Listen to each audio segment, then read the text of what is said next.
Today I have started a process that will lead us to a farm field day that scheduled to take place on the 2nd of March 2019.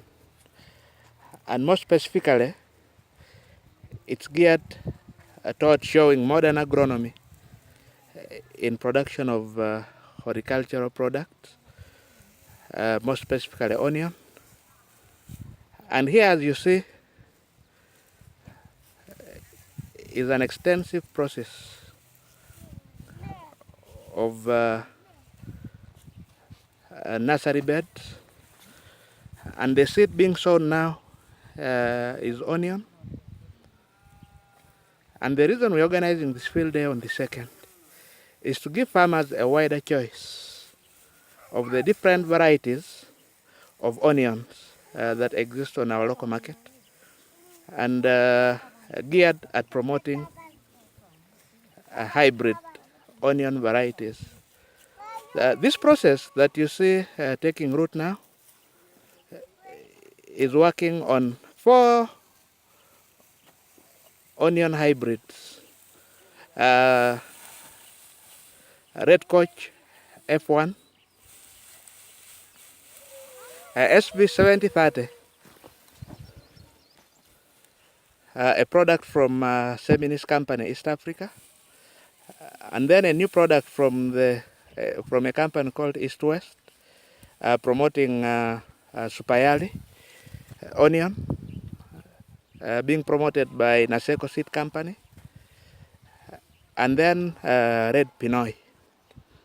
Now, this process that has started today, the 17th day of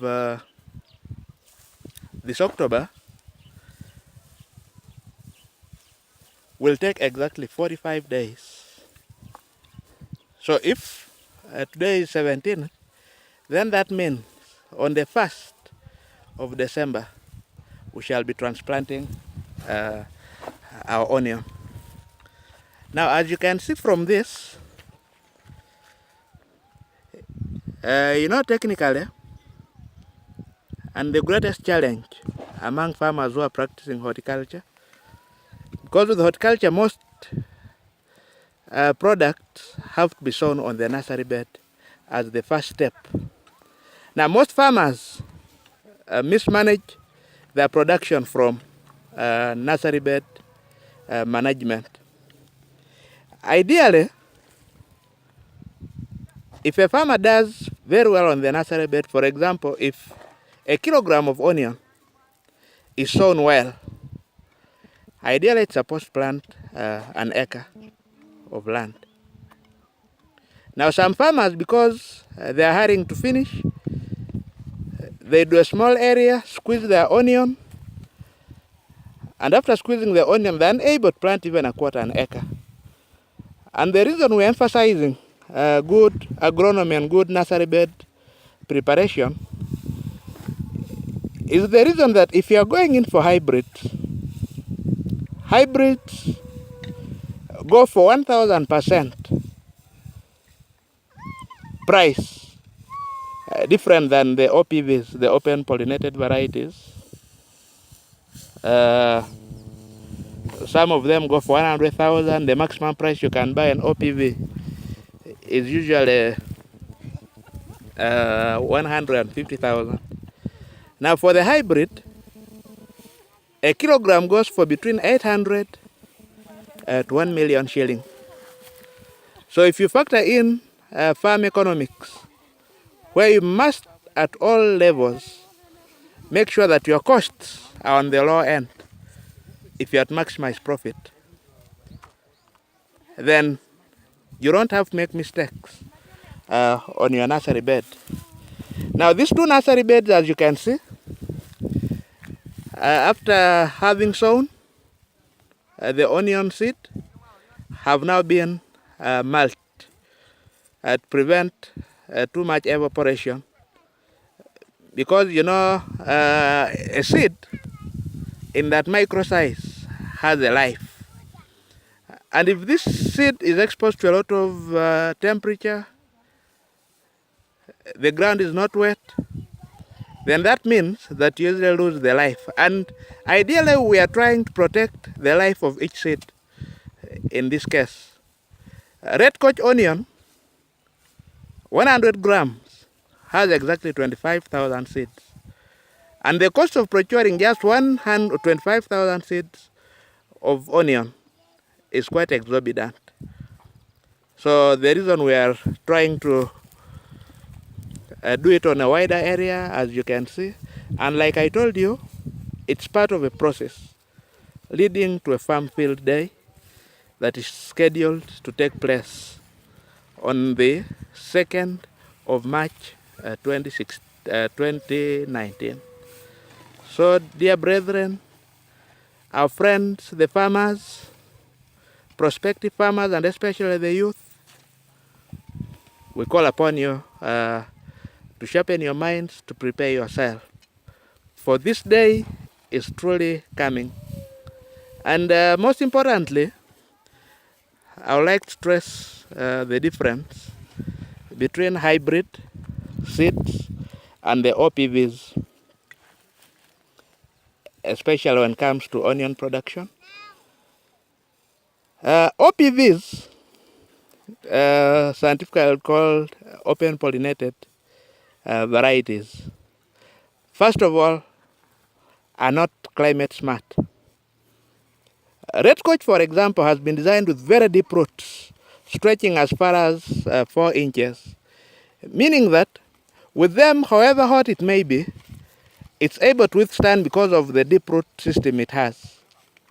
And two hybrids take a shorter time to mature. Whereas the OPVs, if a hybrid seed is taking 45 days on the nursery bed, that means the OPV will do 60 days on the nursery bed. Now, hybrid seeds, especially of the onion, after transplanting, take exactly 90 days to harvesting. Now with the OPVs, the period is usually between 120 and 130 days. And yet, with the hybrids, you are sure if you do good agronomy, you manage your population right from the nursery bed like we've been stressing. An acre can produce between 10 ton on the lower end and 24 ton on the maximum, and within 90 days. And now this production that you're seeing us beginning right here on the nursery bed is targeting off-season production. There has been a tendency in our country and in Africa specifically, where most farming practices are inclined to rain-fed agriculture. Now, as soon as it stops raining, then farmers fold their sleeves as they wait for the next season. Now, this has also been worsened by the erratic weather patterns, exacerbated by the now famous climate change, where you're not sure when rains fall. Like you've seen, we've just gotten out of a very dry spell. Now rains are coming at a time when most second season crops have failed. Now most peasants are not prepared for this kind of erratic patterns. Now, this crop that we're working on now is targeting the off-season. And scientifically and naturally in Africa, during the off-season, what I'll refer to as the dry season, production of horticulture products goes very low. And that means those few farmers who constitute just 1 or 2% who are able to work during the off-season maximize profits. There comes a time in this country, Uganda, where a kilogram of onion goes for 3,000 shillings at farm gate. So that means if you maximize production, you do the right agronomy, manage your population well, an acre is able to produce 100 bags as a minimum. So if you are selling each kilogram at 3,000 shillings, that means an acre produces 30 million in less than 120 days. Yeah, so we call upon all youth, we call upon Ugandans who want to improve their lives through doing farming to prepare and come on the 2nd of March 2016 to witness this production pattern targeting horticulture. We shall also be showcasing different types of tomatoes, cabbages, and many other things. Thank you.